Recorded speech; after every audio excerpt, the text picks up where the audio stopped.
A lot of you know that in 2019 I showed that I had played my Nintendo Switch for just a measly 6 hours. Now that number grew a tad before 2020 actually hit. I picked up Luigi's Mansion, spent some time over the holidays working through it, but the point still remains. I barely touched my Nintendo Switch last year. In early 2020 I made the decision to sell my Nintendo Switch due in large part to it simply sitting, but also knowing in the back of my mind that I would eventually pick up another unit. Perhaps that long-rumored Switch Pro, or even a themed console that came with a popular title.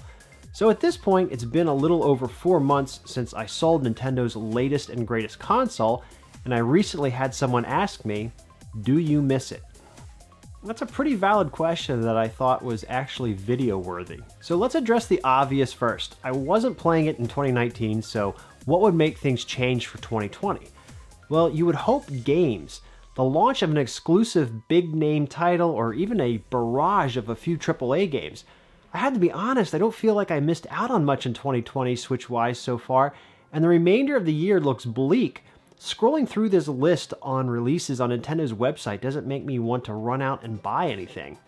I mean, I guess Paper Mario is almost out, and maybe by the time you guys are seeing this it is, but I never had much interest in that series to begin with.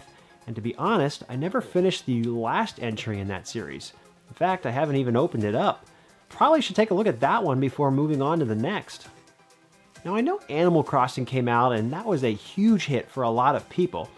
A full confession from me though, I've never played an Animal Crossing game in my life, and I probably wouldn't have made this one my first. If I still owned a Switch, I know for a fact I wouldn't have bought this.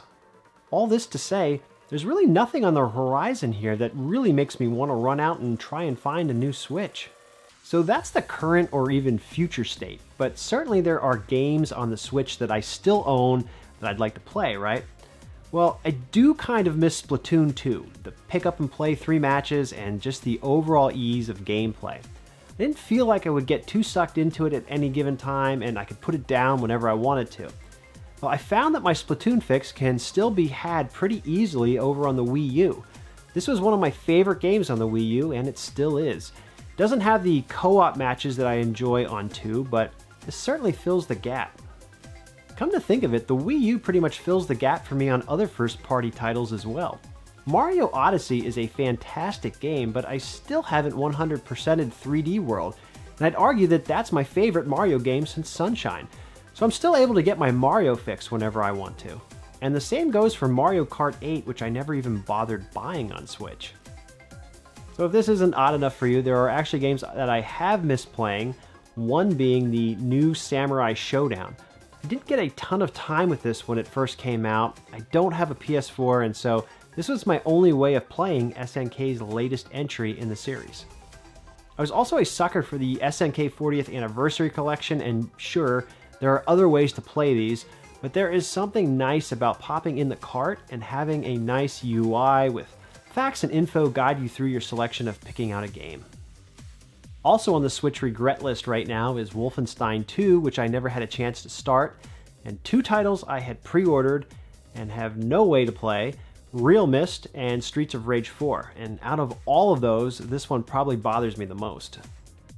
So I've kind of hinted that the Wii U has been my Nintendo fix for me in the past quarter, and that's been an unintentional benefit of selling the Switch. It's forced me to return to some of the great games on the Wii U that were available years before they were moved over to the Switch. But that's certainly not the only gaming that I've been doing, and in fact, the Wii U probably comprises maybe just 20% of my actual gaming time. It's no secret to anyone who watches the channel that my true love rests with arcade gaming, be it Neo Geo, Sega, or even more lately, a lot of Midway games. I've also found that I enjoy working on these machines almost as much as I do playing on them. In some cases, the effort required is no small feat, and so repair and restoration of these classics of the 90s is a splinter of the video game hobby that can easily become its own thing.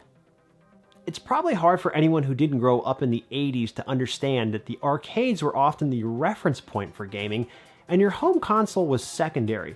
You had to hope that that amazing game that you popped all those quarters into at the mall would eventually arrive as a port to your Nintendo or Super Nintendo. Beyond that, you had to hope that too many corners weren't cut in delivering that experience. And again, the arcade was the true reference point and represented what was new and hot in gaming, and so to have some of the history tucked away in the basement is very special to me. So there's no surprise here. As I've gotten older, free time has become more sparse, and the ability to bring some of these icons into my basement became a reality. Well, this is where my time is spent. Console gaming is in some ways once again secondary to the arcade for me, and maybe it always was. So this was kind of a long way for me to answer the question, do I miss the Nintendo Switch? The short answer for right now, July 2020, no, not really. Am I envious that I'm missing out on Streets of Rage 4 right now?